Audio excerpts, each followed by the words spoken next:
In poche mosse oggi in questo video capiremo come migliorare la mia tecnica di corsa facendo che cosa? Passando da un appoggio in overstriding con una falcata troppo ampia dove vado a frenare con il tallone a un appoggio dove vado più in spinta con un appoggio più vicino al centro di massa in modo di avere una corsa più efficace. In che cosa si traduce? Correre più velocemente utilizzando se non le stesse anche meno energie. Una migliore economia di corsa, una corsa più efficiente, che cosa significa? Significa che a parità di risultato espresso, quindi ad esempio di passo al chilometro, ho utilizzato un po' meno energia, un po' meno ossigeno, ergo posso utilizzare un po' più di ossigeno per andare un po' più veloce e quindi ottenere dei risultati migliori. Dobbiamo tenere bene a mente un paio di cose, che l'economia di corsa è collegata soprattutto alla biomeccanica. Quello che vi ho fatto vedere all'inizio, perché io dovrei passare da un appoggio così a un appoggio più morbido che mi faccia accarezzare il terreno, graffiarlo quando voglio spingere e andare più veloce? Beh, questo è perché ogni appoggio deve disperdere meno energia possibile. Non mi interessa tanto adesso parlare di appoggio di tallone a tutta pianta o di punta. Quello è una conseguenza. Spesso nella tecnica di corsa ci concentriamo, ma dove appoggi il piede? E poi a seconda della velocità non appoggeremo mai nello stesso punto. Chiaramente se stai qui fino alla fine ti mostrerò come puoi migliorare questo aspetto veramente in poche mosse. Questo chiaramente ti porterà ad un appoggio che probabilmente non sarà pienamente di tallone. Dobbiamo però stare attenti, apro una parentesi, ne abbiamo già parlato altre volte, che l'appoggio di tallone, se è con ginocchio teso o un angolo sotto il ginocchio superiore ai 150 gradi, quindi molto aperto, può portare un sovraccarico sul ginocchio, famosi infortuni che coinvolgono la bandelletta oppure la zampa d'oca o anche il tendine rotuleo. Vedremo quindi come avere una corsa morbida senza andare in overstriding, appoggiando più vicino al centro di massa e avere una corsa in spinta. Spesso la soluzione che ci danno è aumentare la frequenza di passo, cioè il numero di passi che faccio al minuto. È sbagliato? No, non è sbagliato, è un consiglio buono, ma attenzione, perché aumentare la cadenza potrebbe portarmi a fare dei passettini in cui io non uso tutta la spinta, quindi tutta l'escursione, tutto il movimento dell'anca, tutto questo aspetto, diciamo, di propulsione femorale, se vogliamo chiamarla così. E questo è un problema, perché è vero, sì, ho una corsa che tendenzialmente potrebbe essere più economica, ma attenzione, se la frequenza aumenta di troppo potrei invece richiedere a livello proprio di ossigeno ancora di più. Qual è la risposta sulla cadenza? Beh, molti fanno fatica a crederlo perché non lo vedono mai nei propri risultati, ma ognuno di noi dovrebbe avere una cadenza di riferimento a prescindere dalla velocità che fa. Quello che cambia è la falcata. La nostra velocità è il prodotto tra la lunghezza della falcata per il numero di passi al minuto. Che io vada a 5, che io vada a 4, più o meno i passi dovrebbero essere sempre quelli. Possono variare ovviamente di un pochino anche a seconda della giornata. Facciamo un passo indietro. Perché vado in overstriding?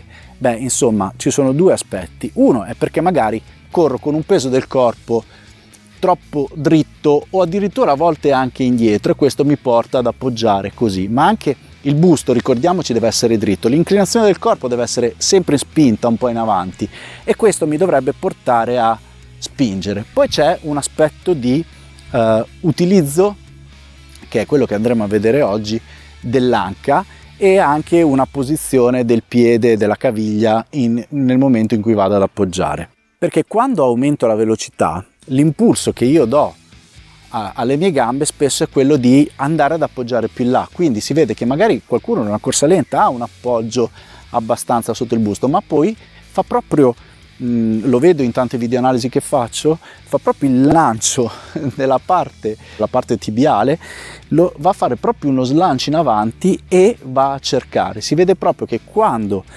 chiedo ai runner a cui sto facendo la videoanalisi di aumentare la velocità, slanciano lanciando avanti la gamba. Quale può essere la soluzione? Quale può essere la soluzione che possiamo inserire per non avere più questo effetto ed avere una rullata più efficace e più morbida? Beh, nel caso dobbiamo tendere a sollevare un po' di più il piede, ok? Ad ogni passo io spingo, porto sul piede più sotto il mio gluteo, ok? Spingo, questo mi porterà anche a spingere il ginocchio più avanti, e vedete come l'anca abbia un ruolo fondamentale, quindi avere glutei femorali forti che contribuiscano a portare più il piede sotto di me, col ginocchio più in spinta, e il piede pronto in appoggio mi porterà ad appoggiare subito in maniera efficace quasi sotto di me. Questo con un peso più in avanti. Invece di fare quello che purtroppo capita spesso per una mancanza di forza, non tanto di consapevolezza del gesto, o forse di tutte e due, quello di non utilizzare tanto la parte femorale, tenere il ginocchio abbastanza basso e slanciare il piede così in appoggio. C'è da dire che più faremo lunghe distanze, più questo movimento avrà bisogno di forza. Nell'economia di corsa sollevare troppo il ginocchio, ad esempio dalla maratona oppure fare le ultra, è comunque un dispendio energetico importante, cioè quello che vado a recuperare probabilmente da un appoggio più efficace potrei perderlo in utilizzo di energia. Ma soprattutto quello che si dovrebbe dire è facile a dirsi, vado, come ripeto, a lavorare su un aspetto a livello dell'anca in cui vado a spingere di più, il ginocchio va più avanti, quindi non è il passettino così, perché ripeto, quando aumentiamo la cadenza c'è il rischio che faccio dei passettini molto piccoli e non mi portano a fare questa spinta. Il ginocchio, andando molto in avanti, si porta dietro il piede che è già pronto ad appoggiare, utilizzando il suo ruolo di leva vantaggiosa in fisica di secondo grado per spingere al massimo. Questo con il peso del corpo che porterà avanti. Facile a dirsi, appunto, stavo dicendo, ma come si fa? Beh, insomma, e qui bisogna allenarsi. E ci sono tante tecniche che bisogna mettere tutte in campo assieme, ma senza fretta, perché tutti i cambiamenti devono essere graduali. Le mosse, come avete visto, sono veramente poche. Basta cambiare un po' un lavoro dell'anca che mi porta il ginocchio più avanti e il gesto verrà naturale da sé. Come lo devo allenare? Beh, intanto uno strumento ottimo sono gli allunghi. Io negli allunghi di 50, 60, 80 metri mi concentro su questo aspetto, sono talmente brevi che posso veramente concentrarmi dal punto di vista neuromuscolare, ripeterli, ad esempio alla fine di ogni allenamento lento ne faccio 6-7, a fine di settimana ne ho fatti una ventina, a fine mese ne ho fatti un centinaio, mi aiutano ad imparare il gesto, dove metto questo e tutti gli altri aspetti ottimali della tecnica di corsa. Ma poi ci sono dei lavori come il famoso skip che mi aiuta proprio a spingere a tutta pianta e a portare il ginocchio in alto, non è fatto a caso.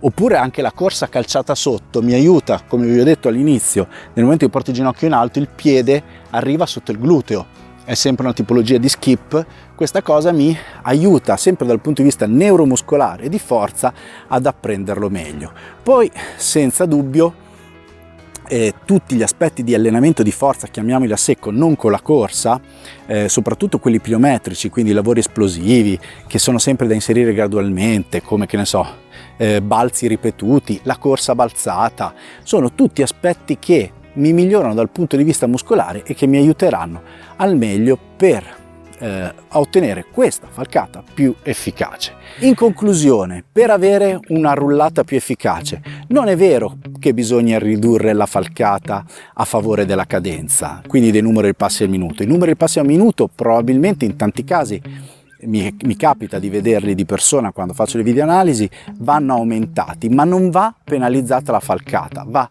ottimizzato anche il gesto della falcata per avere una corsa più rotonda, più morbida e più economica.